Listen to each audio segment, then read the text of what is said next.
Welcome. It's indisputable. I'm your host, Rashad Richey. Good to be with you. We have a lot on the agenda today.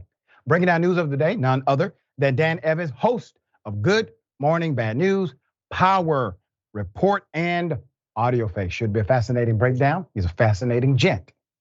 Top story of the day, hell of a thing. Texas passes a law that says basically the governor can overturn any election. Also, related but unrelated, Jenny Dam Thomas has been receiving thousands and thousands of dollars secretly from organizations pushing legislative, policy, and yes, court-connected agendas. Let me first start with Texas.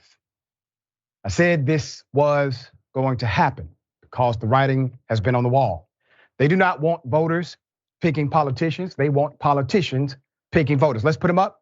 The governor of Texas. So the governor, Greg Abbott, wants power to overturn not elections. I know that's how it is being contextualized, but actually overturn democracy. Understand what this does. Democracy means majority rule. This would give him the authority to overturn majority rule. The GOP-controlled Texas Senate on Tuesday passed a proposal allowing the state to overturn elections in Harris County, home of the state's most populous city. Okay?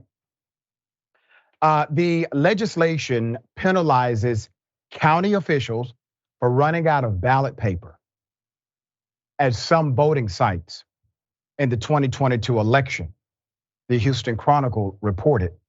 Still, more importantly, it gives Republican Greg Abbott precedent-setting power to undo election results. The measure would give Abbott's appointed Secretary of State, this is a political appointee, it would give the governor's political appointee the authority to hold a new election in the county if it turns out they ran out of paper or they had paper at 2% or more of its polling sites for more than an hour, the newspaper noted. Now, you may be wondering, well, what does running out of paper have to do with the results of an election? Nothing. Every expert has said absolutely nothing, has nothing to do with the mechanics of voting or the election results. There's more. Democrats saw the move as simply handing the governor a way to reverse results, as Republicans like former President Donald Trump and losing Arizona governor candidate Kari Lake tried to do. So let's say this becomes law, right? Let's say this becomes norm throughout the United States of America. About half of these states have already passed bills saying you don't need a permit to carry a gun, constitutional carry. You got about 25, 26 states already subscribing to that model. This is how they do it. They flow from a particular genesis. There's a creation. There's always a catalyst for these bills. Texas is now a catalyst for these bills throughout the country. And let me remind you that the US Supreme Court still has to decide if legislators can actually overturn elections also. Once again, silencing the voice of democracy. There's more. You want to vest in a political appointee the ability to make a decision as to whether or not an election should be overturned and reheld. State Senator Royce West, Democrat from Dallas, said. Harris County Attorney Christian Menefee told the Cron that the bill was, and I quote, about targeting the largest county in the state, which is led by people of color. Let me also take you to a place called Fulton County, Georgia. Something very similar is going on there, where Georgia passed a very restrictive voter rule or voter law. We called it the voter restriction law. And they called it, it's a voter access law. No, it's not. Limits access. But see, inside of that law was something even more dangerous than making it a misdemeanor to bring somebody water. While that is horrible in the statute, the most dangerous element of that Georgia law says that the state can take over Board of Elections, a county board of election at any time they choose in the process. Georgia has already slipped in. Texas, they are on the fast track of becoming a complete dictatorship themselves. Now, let me go to the wife of Clarence Thomas. Clarence Thomas is a US Supreme Court justice. Clarence Thomas's wife, Jenny Damn Thomas, reportedly did what? Let's put it up full mass. What did she do? Received tens of thousands of dollars from consulting work, and her name was intentionally left off of the paperwork. That's called evidence of a guilty conscience. Clarence Thomas's wife, Jenny Thomas, reportedly received tens of thousands of dollars for this consulting work, and we have the goods. Jenny Thomas received the funds from conservative activists. Let's put him up. Leonard Leo. I have an interesting story about Mr. Leo, who has also helped former President Donald Trump select judicial nominees. Not help, he told him who to pick, real simple, and then gave him money. That's how it worked. According to the Washington Post investigation, the news came at a time when Clarence Thomas himself is under fire for receiving undisclosed gifts. And some of these gifts were worth over $500,000, according to the initial reporting. Leo made the arrangements through former Trump administration official Kellyanne Conway. Yes, the fixer. According to the Washington Post report. In January 2012, Leo instructed the GOP pollster Kellyanne Conway to build a nonprofit group he advises and use that money to pay Virginia Jenny Thomas. The documents show, according to the report, the same year, the nonprofit, the Judicial Education Project, filed a brief to the Supreme Court in a landmark voting rights case. Once again, another situation where Clarence Thomas, US Supreme Court justice, should have recused himself. There's more. The investigation further uncovered the circumstances surrounding how the payments were made secret. Leo, a key figure in a network of nonprofits that has worked to support the nominations of conservative judges, told Conway, that he wanted her to give Jenny Thomas another $25,000. The documents show. He emphasized that the paperwork should have no mention of Jenny. Of course, according to the Washington Post. Now, who leaked this? Who leaked this information? Probably Kellyanne Conway. Possibly. But let's be very clear. So literally you have an individual who is saying, let's give Jenny Thomas an extra $25,000. No explanation as to why, no work invoice as to work performed, no consultation agreement that we can find for record. Just give her $25,000. Why do you think she's receiving $25,000? What is the reason for the additional money? They already have Crow. He's a multi-billionaire. That's not enough. There's more. The polling company, Conway's firm, reportedly sent the Judicial Education Project a $25,000 bill and listed the reason only as supplement for Constitution polling and opinion consultation. In all, according to the documents, the polling company paid Thomas's firm, Liberty Consulting, $80,000 between June 2011 and June 2012, and it expected to pay $20,000 more before the end of 2012, according to the Washington Post investigation. The documents reviewed by the Post do not indicate the precise nature of any work Ms. Thomas did for the Judicial Education Project or the polling company itself. Why? Because the work was kept off record. That's why. Please understand, she's not getting money because she's just a nice woman. She's not getting money because somebody just has a bleeding heart for her and she's a struggling wife of a US Supreme Court justice and she just needs a couple of dollars to get by. There's a why, there's a reason she's getting this money. And just because we do not have that reason on record does not mean it should not be investigated, nor does it mean there's nothing nefarious happening. In a statement, Leo reportedly told the Post, knowing how disrespectful, malicious, and gossipy people can be, I have always tried to protect the privacy of Justice Thomas and Jenny. Sounds like an admission of guilt. I mean, sir, you just admitted to doing it, basically. May have been ill-advised by your attorney, but I'm glad you did so personally. I did some digging, and I found a report last year about this same fella, okay?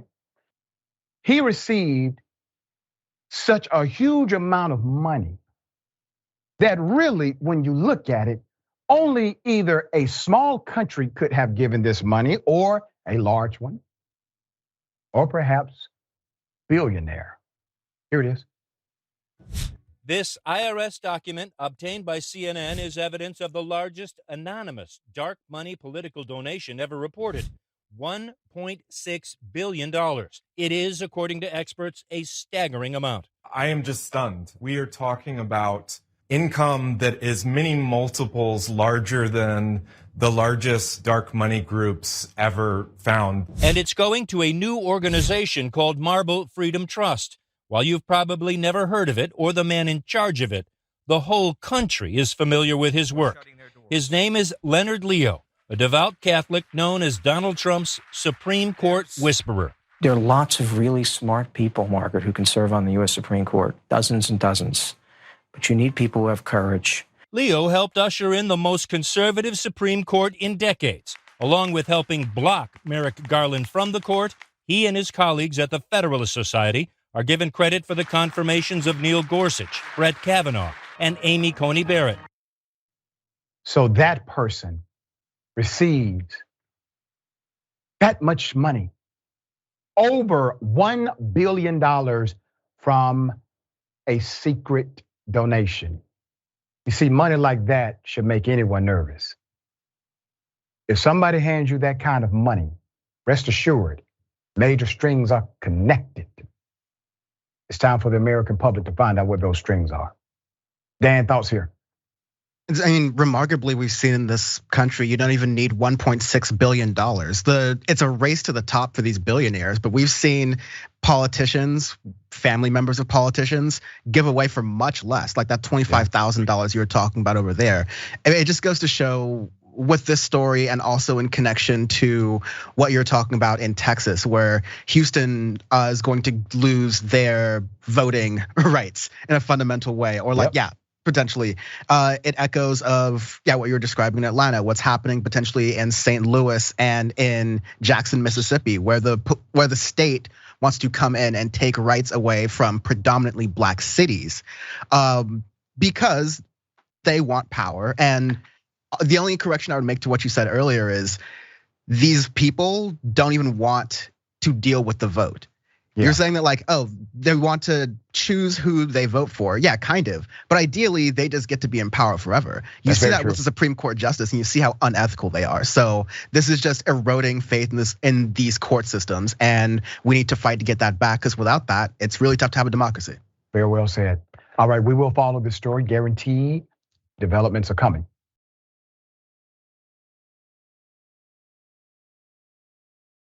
There's an accident, right? A person is drinking. You assume the person drinking is at fault in the accident. Let me do it this way. Let me put up one of the pictures of this horrible accident. What if I told you that witnesses say a driver who caused a 5-car crash admitted drinking was the reason behind the wreck? However, the DeKalb County Police, which is in the state of Georgia, has been less than involved in prosecuting this case.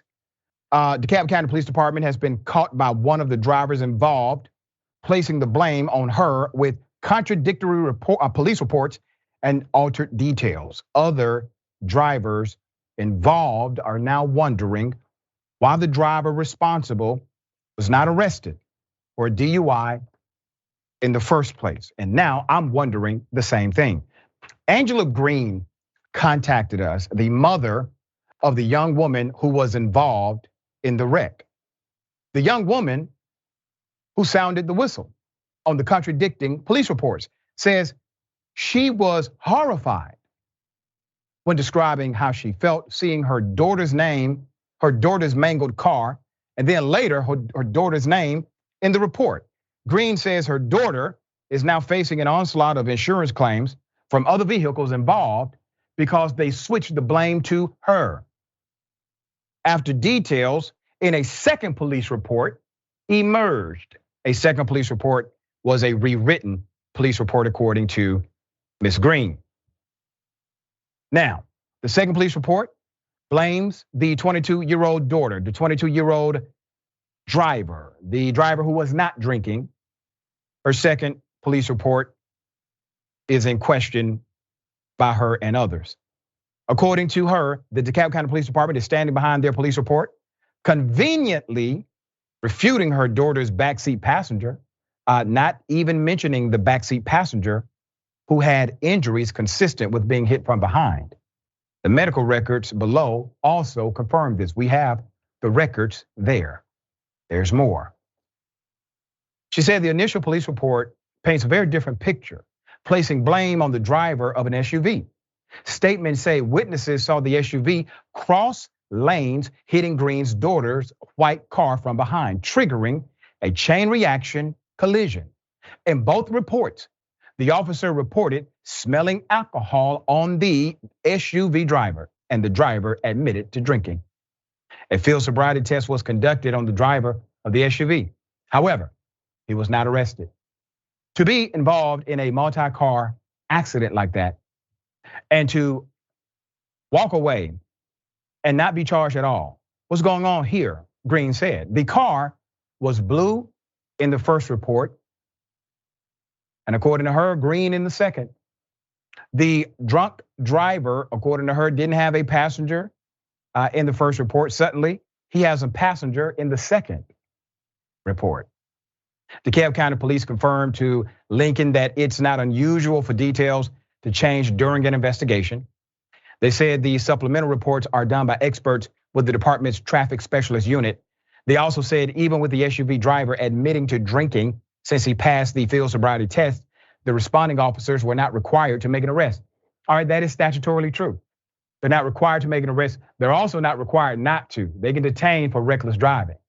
So we can go easily one way or the other here. It was a judgment called on the officer.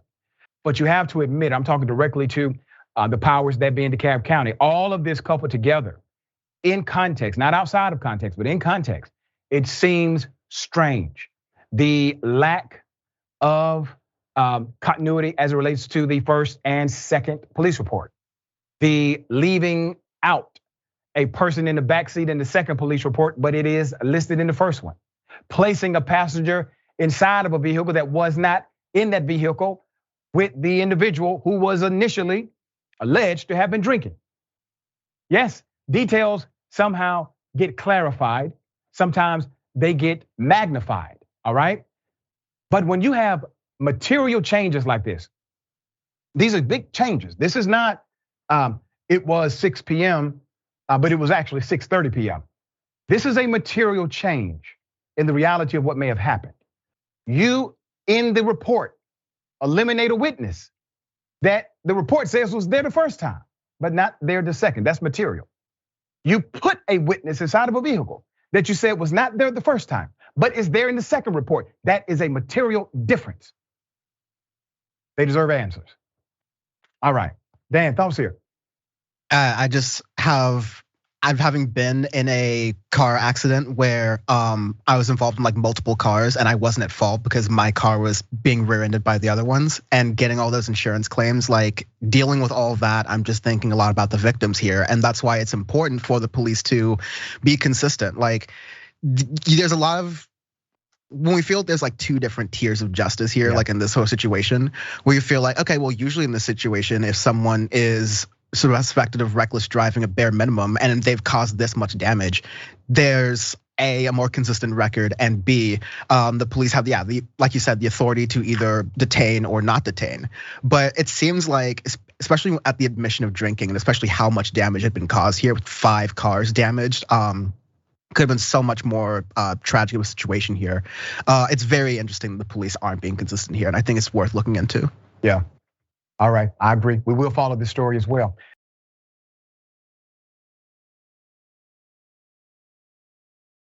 Okay, the mayor of New York, callous response to a man being murdered on his subway. Let me first take you to this horrific video.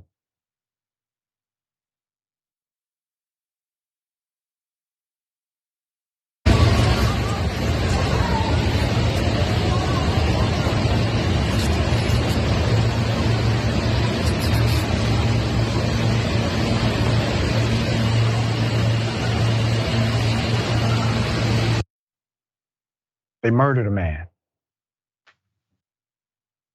They murdered a man. What you just saw, what you have been seeing on social media, is a killing. It is not combat. It is not self-defense. It is a killing. It is a murder. I want to do this. I want to go directly to the video of a happier time for this individual. His name is Jordan Neely. Jordan Neely is dead because people did not respect his life.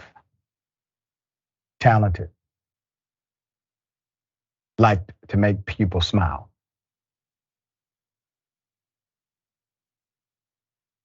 I've looked at this video so many times.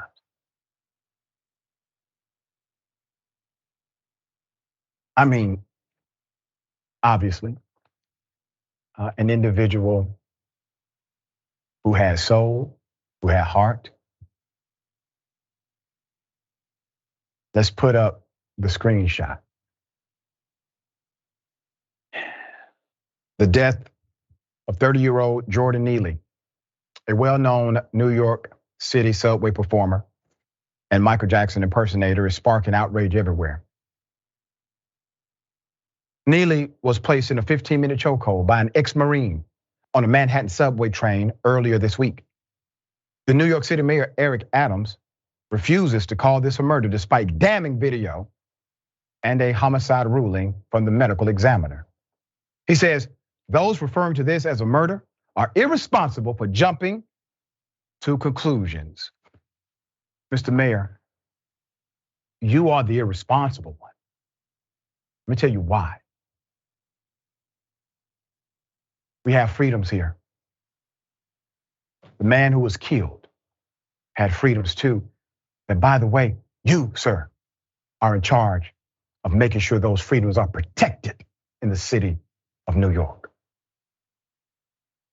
Now, for you to say people are irresponsible for calling it what it is, remember, sir, this is not the court of law.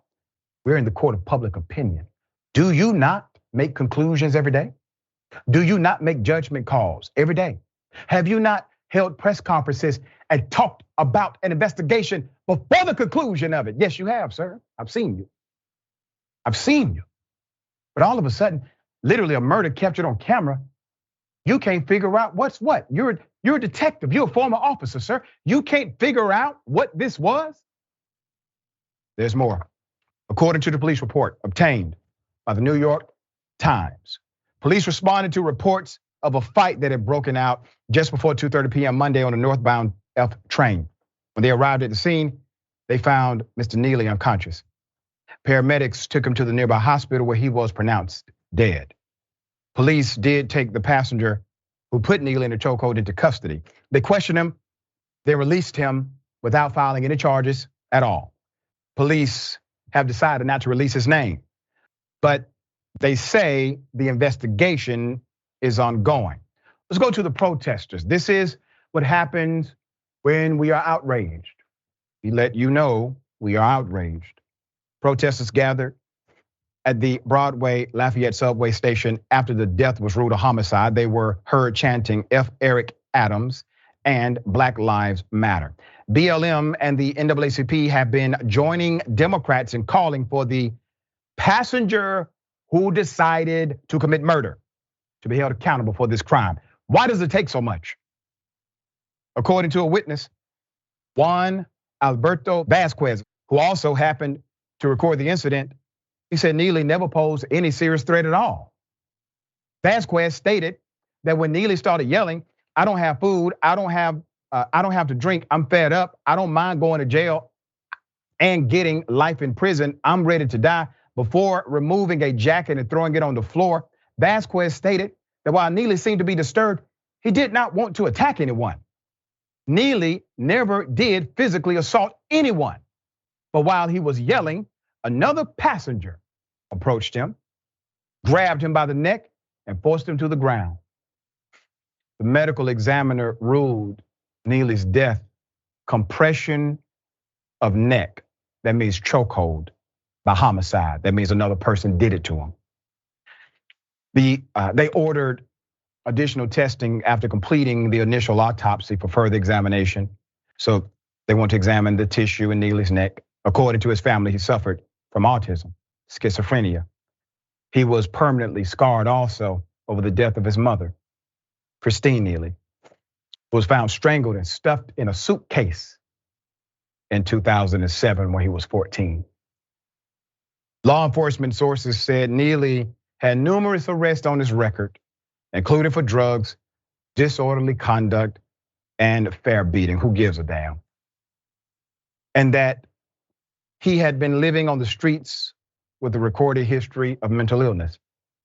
At the time of his death, he had a warrant after his arrest in a November 2021 case where he was accused of assaulting a 67-year-old woman in the East Village, according to the sources. Now, I mentioned that because the police wanted you to know it, and I wanted you to know what kind of character the police are by saying that about a murder victim, okay? Murder victim, right? So now you literally have an individual who they know, they are aware of who he is. There's no arrest. The man literally was in their custody and they let him go. These are the dynamics which create the friction between community and cops. None of this makes sense to anybody because I guarantee you, I promise you, if the man being strangled happened to belong to the profession of policing, the individual who strangled him under those same circumstances would be in prison right now without the possibility of bond. Why should the rules change because your uniform does? We're all humans. We all deserve to be treated fairly. So did Mr. Neely. All right, Dan, thoughts here? Nothing but devastation from the story. And you look at every single level from people reacting. There was multiple people who are holding Neely down, to the people recording the video, to the mayor and the cops, to the media. You're just seeing a fundamental dehumanization of this person that wouldn't happen if they were unhoused. You wouldn't be talking about, like, you wouldn't have a mayor dancing around, oh, this person's life is ended a little bit. Like that, you wouldn't be dancing around the terms here if this person had a home, if this person had a job, if this person was traditionally respected in our society, which we shouldn't base respect off of those things. There should be the society that goes, we have people who are unhoused, who are in mental situations, who are asking for help. Let's help them. Oh, there's a lot of people in the situation. Let's create systems and structures to help these people, because that is what's needed here, is a lot more empathy. And unfortunately, we're not seeing it from enough places from people in power. Agreed. All right, we got more on the other side. It's indisputable. Stick and stay.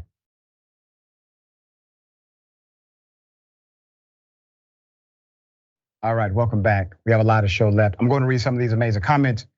Very thankful for everyone who continues to opine, all right? Okay. So yesterday, and I want to do this correctly. We did a story, we covered a story about Padilla High School. Padilla School and their soccer team facing racial taunts during a game. A member of the team, we reported, was suspended for a game. Now, in all due respect and fairness, to be transparent, the original reporting that we received and did this story or segment from was Atlanta Black Star. I was in contact with Atlanta Black Star this morning, and we've taken down the story on all platforms to ensure no possible misinformation was spread. according to the new information that we do have, one of the individuals involved was not the one listed on the picture, all right? Was not the one presented on the picture from that particular article. And so we want to apologize for that. What I'm going to do, however, is on Monday, I'm going to do a full and exhaustive review and apology and retraction of whatever information may have been incorrect from that article. So while we were not the originators of it, that is no excuse. We're the ones who re-promoted that story based on a good faith understanding that it was accurate. We want to make sure we get that right, more than right. All right, so on Monday, I'm going to do a segment to give full detail, all right? So we've already taken it down so that we can go through the process of making sure Monday it is all corrected, all right? Okay, we got a lot of comments. I read as many as I can. I am a little pressed for time. Badger Gale says, another says democracy like politicians giving themselves the right to overturn the will of the voters. That's right, it's insane, isn't it? Okay, Brett Campbell, AKA Dragging My Ass. And Adams claims to be a Christian. Jesus will call you a hypocrite, Mr. Adams, and tell you he never knew you. That's right. That's exactly what would happen. Thank you, Stephanie Haynes.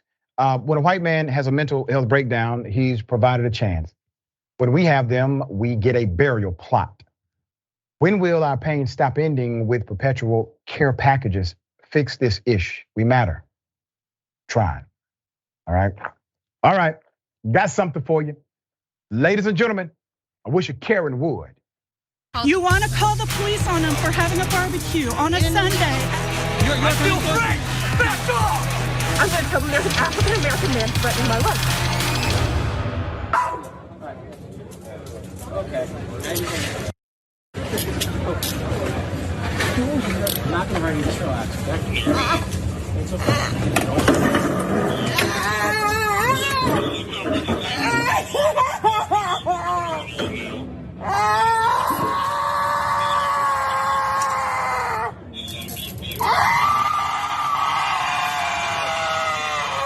We're gonna take you up.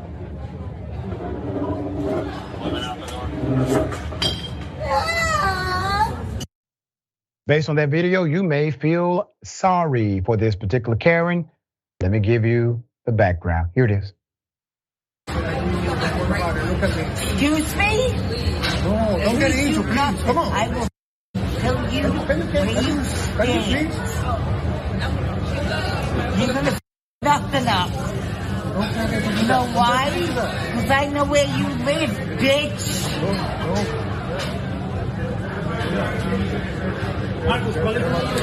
Seat 10, 940. Seat 8, 940. 1-8, bitch. Put me on this plane and get me out of this. They're gonna help.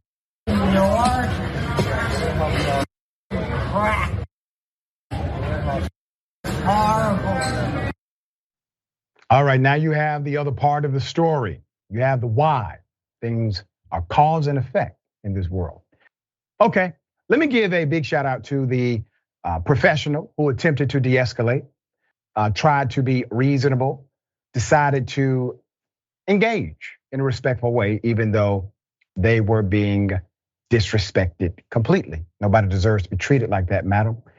So they called the police. They called the police, and it looked as if the police were not trying to arrest her. If you look at that full video, they were actually trying to talk with her, trying to talk her out of the restaurant until, well, her Karenicity would not allow it. All right, Dan, you can't be a crybaby after talking all that ish about what you gonna do to somebody. Yeah, and in an airport where it seems like she was intoxicated, I don't know why. I don't know if it's like chance or statistics, but every time I'm on the show, like half the Karen videos come from airports, right. Which is just, I get it. It's a stressful situation. No one likes traveling. Don't make it worse by delaying yourself and others. Because guess what she didn't get to do was get the F out of Newark or New York or wherever she was talking about. That did not happen. Karenicity is not rewarded. Exactly. We're trying to help Karens understand that typically, whatever plan they had, It's not going to work if you utilize your Karenicity to get there, all right? 9 times out of 10. Every now and then a Karen gets one through.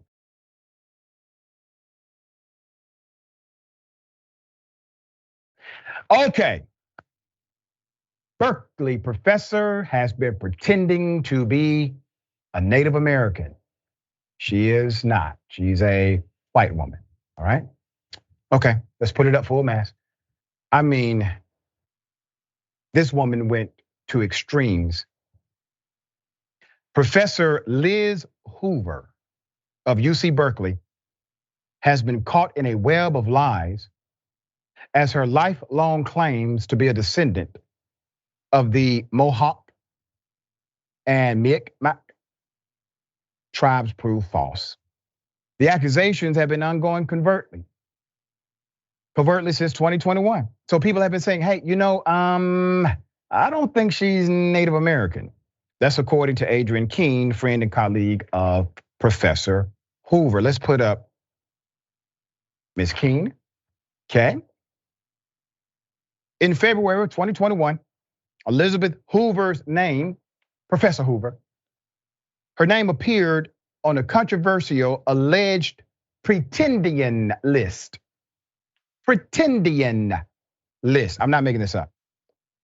Since she had long asserted that she was in fact Native American. And the list contained the names of people who have actual undisputed Native ties or are even enrolled in their nations. I offered to help her to write an enrolled, I offered to help her to write a statement about her identity to clear things up. She declined, all right? So we're talking about a friend of hers. They say, hey, obviously these folks are wrong, right? Because we're friends. You wouldn't lie to me and tell me you're Native American and you're not, right? So let me help you clear this up. I'm going to write the clarification point. You're a professor, you know how to do it. There's more. Let's put it up. So Keene, by the way, who is a true descendant of Native Americans, indigenous ancestry, then decided to launch her own investigation. Wait a minute, you won't let me clarify this for you? So she engaged in research herself. Keene stated her findings in a letter to Professor Hoover. On all of these consensus, your ancestors are listed as white. On documents where they could presumably have self-identified, such as marriage license, they chose to identify as white. Additionally, they each have a massive web of relatives that chain off them siblings, aunts, uncles, cousins, and so on, making thousands and thousands of relatives throughout 200 years. None of them identified as Indian that I could find, end quote. Keene has now made her dismay public on Twitter. Let's put it up. So you clearly see, she says, I have been devastated, enraged, and exhausted over this for the past year. I have spent countless hours supporting her current and former students, trying to process my own emotions, and having to continue on at an institution that gave her a PhD, her first job, and tenure. She also says, I have so much more to say, and I will. The waves of harm extending from this are immense and difficult to even capture. So many actual Native people have been caught in the web, and there are so many more like her. I'm extremely grateful to the friends and colleagues who have held me up through this and supported me as everything fell apart over and over again. Adrian Keene wrote those. Many are especially concerned that the lies have brought Hoover unique career opportunities and money. This was her previous job at Brown University. All right, look at that, assistant professor of ethnic studies and American studies. Well, damn. Courses and taught seminars, introduction to American Indian studies, community engagement with health and environment, Native American environmental health movements, treaty rights and food rights, eating local and Indian country, thawing the frozen Indian, American Indian Museum representation, Native Americans in the media, et cetera, et cetera. Okay, overkill. Really disappointed. Obviously, students deserve better than this. Now, I don't give a damn. You lied to your administration. That's on you. You lied to these students. This is between me and you then. There's more. Hoover has since released an apology. That'll do it. So she releases an apology stating that she will rectify the situation. I am a white person. Whoa, ma'am, you're so brave that you admitted you're a white person after everyone knew.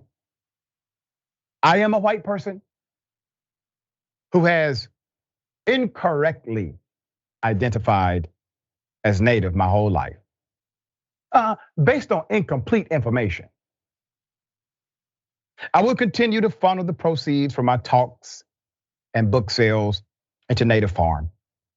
I have put away my dance regalia. I will gear future research towards supporting people and communities with whom I have an authentic relationship. I mean, damn, Professor, are you going to apologize to the Native Americans? Huh? Let's put it up. Despite this, over 300 scholars have called for her to resign. Make it 301. I'm calling for a resignation too, including critical statements from people such as Audra Simpson, a renowned indigenous professor, Mohawk scholar Audra Simpson, an anthropology professor at Columbia University, also argued Hoover's professional history shows she lacks the requisite ethical and academic integrity to be a professor or a social scientist. That is correct. Whether intentional or not, she has committed a form of fraud and has benefited from doing so, Simpson said, explaining that it is possible that Hoover took jobs, fellowships, or grants away from actual Native people. Not possible, she did. She absolutely did. This is not about admiration for the Native culture. Let me explain why I say that. If this was about admiration for the Native culture, first of all, you would never engage in activity that would oppress a Native American or a Native or indigenous individual from receiving what was developed and designed for them to receive. You would not take the place of trying to educate about the culture knowing that you were not authentically from it. You would absolutely hate anyone who would try to harm a culture that you actually love. No, ma'am, I don't buy this. You love the culture stuff. And if this was somehow just connected to maybe a misunderstanding, why did you not let your friend clear this up when she came to you? As a matter of fact, she thought it was so strange that you would not allow that gesture, that courtesy. She said it's so strange, she had to start investigating you herself, even with evidence that you were not Native. Your friend, even with that information, believed you. And then it comes out, you in fact are not who you have been telling people you are, okay? You have no shame, madam. Your response is you incorrectly identified yourself based on incomplete information. You see, no one is perfect, Professor. None of us. Not me, not you. Nobody. Change is possible. Transformation is available. I know that firsthand. But if you do not acknowledge what you have done, no one can expect that you have transformed, because there is no transformation without acknowledgement of your deed. We'll see what happens. Obviously, there's a lot that she has benefited from over the years, claiming to be an indigenous person. Dan, just unbelievable. She got away with this for so long and went to the highest levels of academia. Yeah, that's kind of what I get the most anger from out of the story is that there are opportunities that Indigenous folks would love to have that she unfortunately took away just by her presence. There's a big difference between appreciation and appropriation. And considering I'm also a graduate of UC Berkeley, I would think that she was taught that there. But unfortunately, she's made it through the ranks there. And again, really made a lot of other folks there who have gone through the sociology program that harms them as well. So I hope she makes the proper reparations, pun very much intended, on this matter for herself. And resigning should be part of that. Absolutely, and I think the other professor was spot on about the ethical integrity dynamic. Anytime you go through doctoral studies, you have to pass what's called the Institutional Review Board. You have to get certified to do actual research, and all of that is contextualized through ethical and moral behavior about how you engage the community, how you engage the content, and your truthfulness in presenting that data to the public and publishing it based on a good faith notion of your accuracy. When you lack the prerequisite intellectual integrity, as well as moral and ethical dynamics connected to you as a person, the answer is no. You can work somewhere else, but you should not work as a professor, all right? Okay, we got more on the other side. It's indisputable, stick and stay.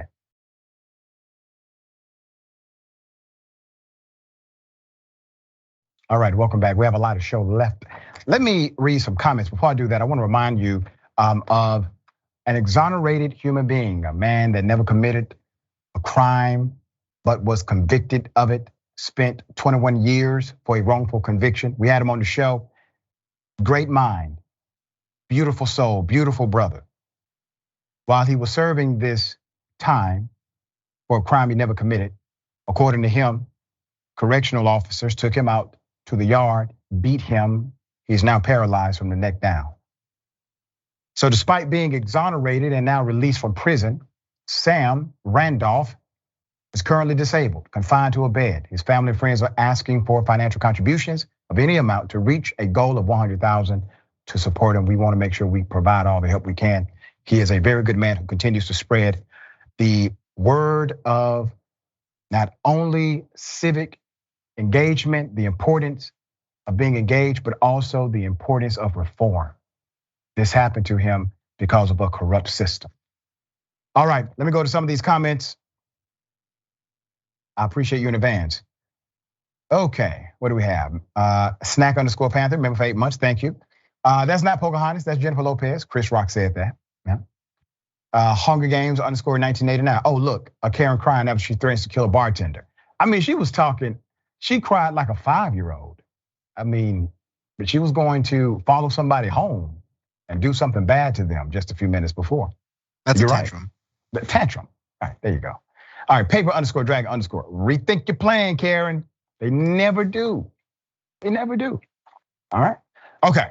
What if I told you a Kansas man was wrongly convicted of a crime because the police wanted him, even though they knew his brother did it, so the brother set him up?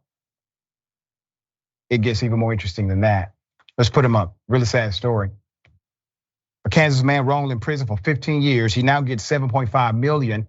Floyd Bledsoe, a Kansas man who spent all those years in prison for a sexual assault and murder he never committed, is set to be awarded 7.5 million in the proposed settlement with Jefferson County. You see, this is why corrupt police defund the police. I'm going to give you the background. Mr. Bledsoe was convicted of the 1999 killing and rape of a 14-year-old child named Camille Arfman. He was released from prison in late 2015 after DNA evidence linked his father and brother to the crime, okay? I want you to remember this. DNA evidence linked his father and brother to the crime. In his lawsuit against the city of Oskaloosa, Floyd claimed that his brother had led law enforcement to Arfman's body and confessed to the murder, but that police had decided instead to frame him. Tom died by suicide in 2015. That's the brother. After DNA testing revealed he was likely the true perpetrator. using his final written words to confess once again to the horrific crime and finally free his brother. All right, doesn't work that way. It's not that simple. He actually provided more complication. Now, last week at Jefferson County Commission meeting, the county attorney, Joshua Ney, presented the board with a proposed agreement to pay Mr. Bledsoe a total of $7.5 million over the next 10 years with an initial payment of $1.5 million. The commissioners voted unanimously to approve the settlement agreement. All right, let's put his picture up again. All right, I want to remind you that he never committed the crime. He never should have been in prison. According to the narrative, the officers were well aware that his brother did it, but they wanted him. So they let the brother go. The brother was down with it, by the way. They let the brother go. And this brother, Floyd Bledsoe, had to serve that time. Once again, the story is about Mr. Bledsoe receiving the $7.5 million. However, the story should also be about how corrupt policing defunds your city. This is why it is happening, because of corrupt police, not negligent policing, not bad policing, corrupt policing. All right, Dan, thoughts here? $7.5 million over the next 10 years, plus the additional $1.5 million is a lot of money, which is why I like that framing that you're doing of the police are defunding themselves every time they are corrupt and they get caught. That's right. I'm advocating for that man lost 15 years of his life and he's by all regards innocent. That is too low of an amount of money, which only just understates your point. Yeah, that's right. There you go. All right.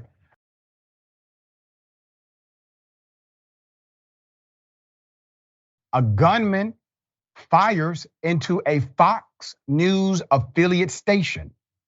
Here it is.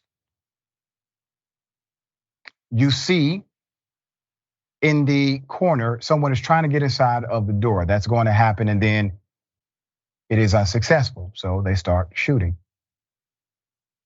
Front desk individuals respond as anyone would, trying to get to safety. Okay. I'm going to give you the background as to what happened, all right?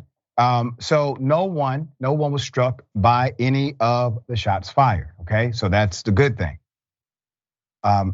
Not from a lack of trying, but no one was struck from the shot fired Tuesday into the WHBQ station, the Fox affiliate in Tennessee's second largest city, Memphis. The Memphis Police Department Deputy Chief, Stephen Chandler, said at a news conference, the bullet fired with an AR-style rifle hit glass and a desk, but it wasn't clear if it was fired intentionally, he said. Crisis negotiators helped take the suspect into custody. He wanted to meet with media. He had a message to send out, Chandler said. He didn't provide more details. Memphis police later announced that they had arrested Gerard Nathan, 26 years of age, and charged him with aggravated assault and reckless endangerment. It wasn't immediately clear if he had an attorney. Nathan has had mental health issues since he was young, Marsha McKinney told news outlets. He's one of the nicest, kindest people, but everybody has another side, McKinney said. I think that my son is crying out for attention because he needs some help. The suspect first approached the station from a vestibule into the lobby of the station that was locked, wanting to talk, the station said. The suspect then showed the employee that he had a gun. The employee then left before the suspect fired a shot. According to the video, he then kept trying to open the locked door into the station and became angry, stomping his feet. Nathan appeared in court Wednesday. He told a judge that he could not afford to pay for a lawyer. The judge said he would be appointed a public defender. All right, here we go. Madness with guns, right? Okay, so there's a problem in America. Everybody basically agrees there's a problem in America with guns and gun violence and access to guns, and individuals can have unlimited guns, unlimited ammunition, the list goes on. It's quite insane. Moments like this should remind everyone, when you have such free access to guns, you could be sitting at work one day. That could happen to you. That could happen to you. We have to engage in processes to limit, to restrict that ability especially of individuals who may have been red flagged or people who have, let's say, a questionable history with violence. These things are agreed by most Americans. All right, Dan, thoughts here? It's really scary, and the thing you said there is really accurate, that in any workplace now, you kind of have to be worried about, okay, now we have shooter drills, just like now we're learning that kids are having them too. So it's a sad state of what affairs we're dealing with in society. But when you read that quote where they said, oh, well, they got a hostage negotiator or a crisis negotiator to talk them down. So that's a certain specialty that they don't always roll out for you. Yep. But B, they couldn't determine whether or not he was guilty of like intentionally firing the bullets. It's all right, sure, that's fine. It's the two-tier justice system that we talk about all the time. Sometimes for rich and poor, sometimes I think it's a skin thing. All right.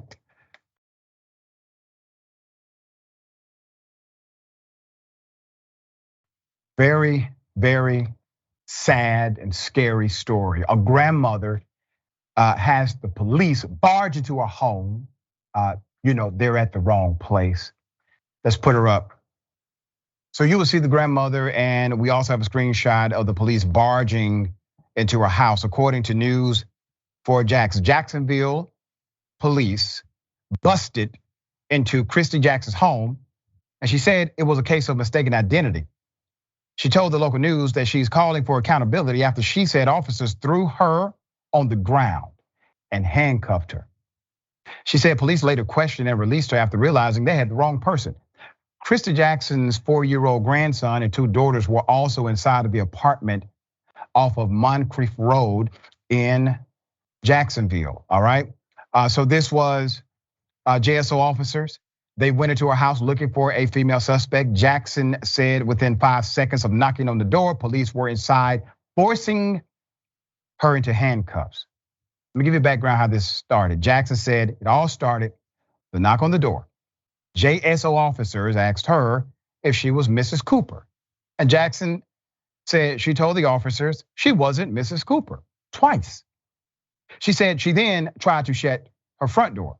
I got ready to close the door, and it was stopped by the officer's foot. And all the other officers bomb rushed right through here, Jackson said. At one point during the scuffle, a JSO officer is heard saying, "We're trying to figure out what's going on as well." Jackson is later heard asking members of her family to run, get her photo identification. Jackson said JSO officers eventually took her out of her house in handcuffs, placed her in the back of a squad car where they questioned her. She said officers did not read her rights or tell her why she was being detained. Once I got inside the car and the officer had 4 pictures of this girl they were looking for, and out of all of the pictures, we don't look alike, skin color or hair color. Hers was more red, she said. Jackson said 30 minutes later, police let her go and told it was a case of mistaken identity because of her hair color. She said one JSO officer said he was sorry, but she said her family is still traumatized by what happened. Children watched the whole damn thing. All right, let's put them up. All right, so News4 Jackson, 2 videos of the incident to JSO and asked several questions, including if the officers had a warrant and if Jacksonville Sheriff T.K. Waters had a response to the video. JSO said the incident is being administratively reviewed and added it could not comment on the incident currently. All right, Buck stops with you, sir.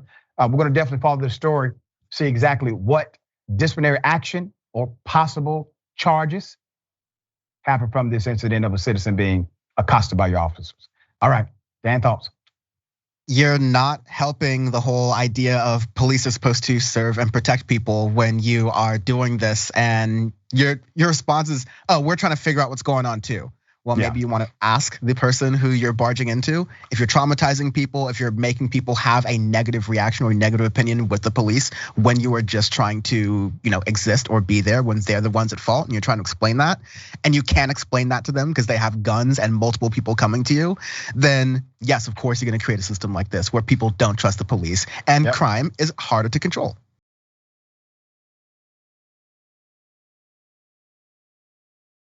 All right, welcome back. We have a lot of show left. I'm going to read a few comments, somewhat pressed for time. I will be brief. Okay, we got Jenny B. It is amazing the contortions the police put themselves through to make excuses for some people. That is correct, and no excuse for others, right? You don't like my music? This wasn't just property damage. This was reckless endangerment, and I agree. Okay. Happy Joy 72. Happy Joe 72. One man choked to death for yelling and talking, and another has a gun and is alive and taken by the police. Disgraceful. We want to see everybody live, right? Okay. All right, let's get it. Ladies and gentlemen, welcome to the bullpen.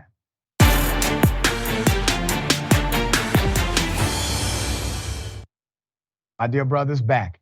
Brandon Tatum, former police officer, author of Beaten Black and Blue, being a black cop in an America under siege.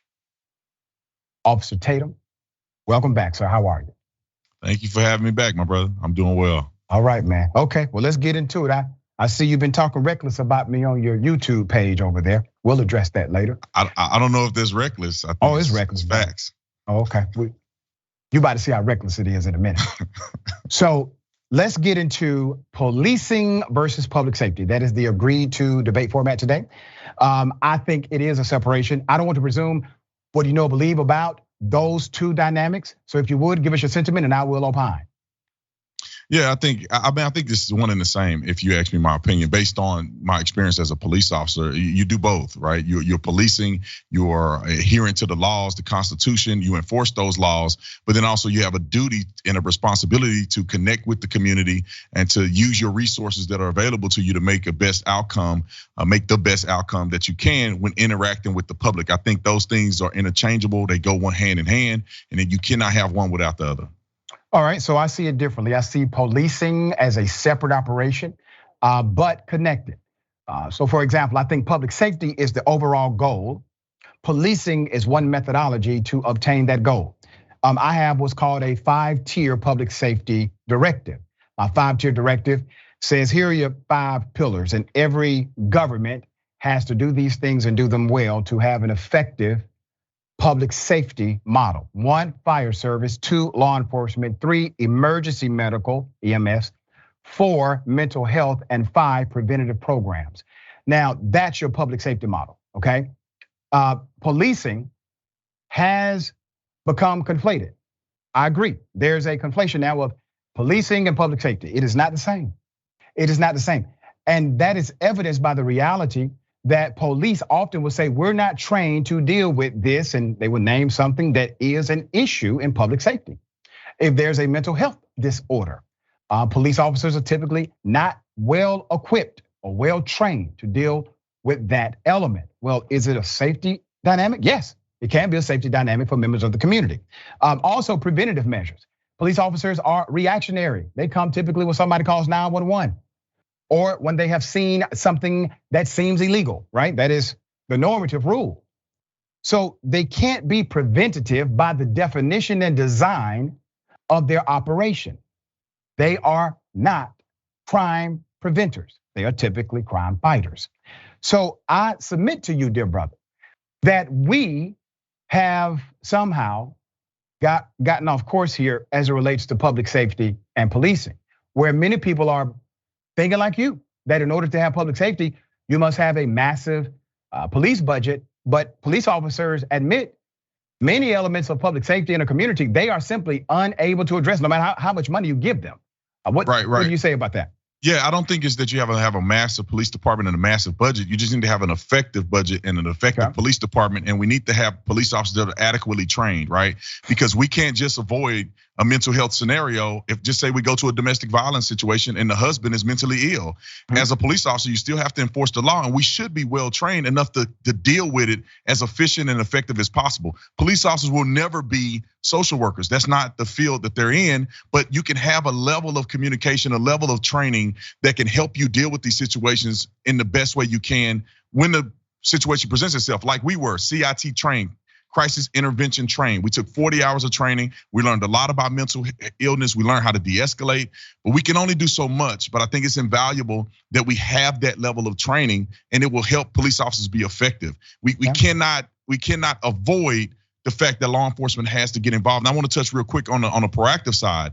That's why funding police is important. So police are not just reactive, they can be proactive. And being proactive meaning you have enough police officers that they can go out and patrol the community. We get a flyer of a suspect that's at large. We can go find that person instead of just going call to call to call to call and not being proactive.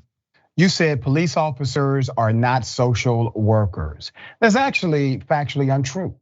There are a number of police officers today who are in fact social workers. They have a master of social work. Some of them have a PhD and they work in law enforcement. Some of them actually carry guns. Some of them have decided not to. That has become a new dynamic in the progression of law enforcement, where you do have social workers who are on police forces. And many of these police forces have seen a significant connection between community and cop, or community and policing, because they decided to progress with the community itself. I will give you Ithaca, New York.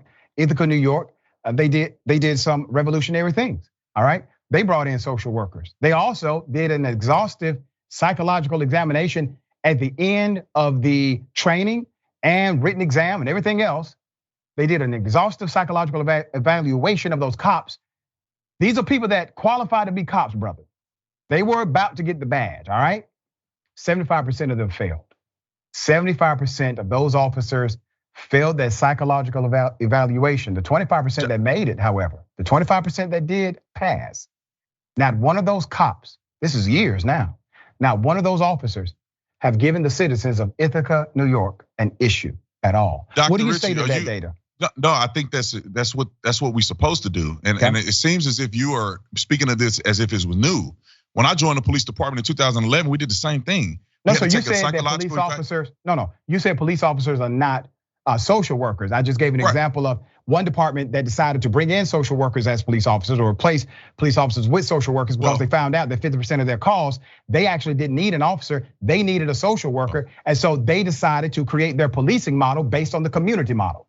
Right, and I don't have any problem with that if it's effective and efficient for the community. Let me just give you an example of what we did. We didn't have to replace any police officers, but we incorporated what we did with the specialists in social work. So what we would do, we'll go to a domestic violence situation. The police officer will make sure the scene is safe, arrest people if we need to, and then we will stand there on scene and allow a social worker to come and deal with the victim of a domestic violence situation or their children. So we partnered in an intimate way with that particular situation, which I think is great. I'm not opposed to a community saying, "Hey, we don't need this many police. We need more of this. We need more of that." I think we'll agree. So let me take you to Chicago. Chicago has cops that are paid higher than the national average. They have more cops than they've ever had before, plenteous, and they still have one of the worst crime solve rates in the United States of America. So just giving a cop, or giving police officers, giving a department a bunch of money to hire a bunch of cops to pay them more money, does not necessarily equate to a reduction in crime. As a matter of fact, if you go ahead, sir. I'll say, Dr. Richey, I just want to make this a point. Just because police have what they need to be successful in trying to prevent crime, don't stop people from being criminals and stop people from acting out. And then here's another thing: you have to have policies. You have to have policies in place too, because police can only arrest so many people. You take them down there and they don't prosecute people, or they incentivize or decriminalize certain things, then we exacerbate the criminal behavior. Man, I really appreciate you opening that gateway. So let me submit something to you, because you've said some things that actually do make sense. And it's proper. I always make sense. No, sir, you don't. So let me bring you back to a comment you made in reference to policing. 100% of the time, the reason why police departments receive more money is because they are pitched to the community as the best way to reduce crime in their community. Now, where are you getting that information from? Because that's when we got a bigger budget. I'm going to go nothing to do with what you're referring to. I'm going to go ahead and tell you. You can look up virtually any report over the last 10 years where mayor has stood up and said, we have to give our police officers more money. They've always utilized the requisite dynamic of crime or criminality in order to make the case that we need more money for the police budget to effectively fight crime. Here's the point I want to make to you. You said something about Ithaca, New York that I actually think is true. You said Good for Ithaca, basically, because if it works for that community, it works for that community. And you want what works. That's a public safety model. That is a public safety attitude. We want what works. That is what we desire, okay? So let's say there's a community that spends $1 billion a year on police. And the community says, you know what? We still have crime increasing. Nothing is changing. We keep giving you more money. We keep hiring more cops, and we keep getting increased crime. So instead of 1 billion, we're going to now say, let's cut that to 750 million and use 250 million for preventative, mental health, or wherever else those dynamics are located. If it's connected to a crime of survival, if it's connected to drug and alcohol use, if it's connected to being unsheltered, if it's connected to not having a job, if it's connected to not having a skill set, let's address the underlying issues before they get to the place of criminal contact. So let's try that with our 250 million. Let's decrease the policing budget to increase our public safety budget because that works for our community. Would you agree with that, sir? Well, Dr. Richey, I would agree with it on at face value, Good. but we have to understand the dynamic. Like the problem that I think we're facing is that people are saying, let's eliminate the police because they're racist. Let's eliminate the police because they're bad. Some of them are. Yeah, some of them are. It's very rare, but some of them are. Oh, okay, well, it shouldn't happen at all, brother. Especially when we're humans. That they're racist and they get to keep their jobs. No. Come on, man. It's human nature. There's racist people everywhere. You're right, it is. Listen, sir, bias, but it's not bias, hyper bias, all that's human nature, dear brother. You don't need a gun in the badge. You don't need a gun in the badge. But in retrospect, in reality, when I say reality of policing, it's very rare. Most other professions have way more adverse. What? Most professions have a lot more adverse employees than police. It's rare that you'll have a racist police officer. Tell me it's absolutely rare. Tell me what industry. I never in the medical industry. In the medical industry, you can go to your pulpit.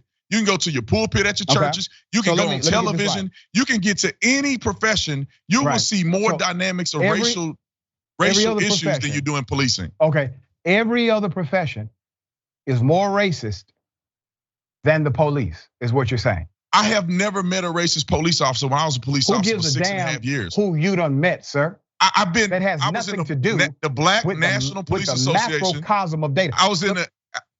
What are you saying? I did this for a living. How many police officers do you know? How many police officers do you know? How many police officers do you know? You would like me to answer that question, sir? Yeah. Yes. I know probably personally, maybe 11, 12 police officers. How many of them are racist? Hold on, dear brother. Hold on. How many are racist? Brother, I'm going to answer the question the way I choose to. Okay. So I know about 11 to 12 officers. All of them are in executive leadership of some sort, chief, sheriffs, progressive, good people.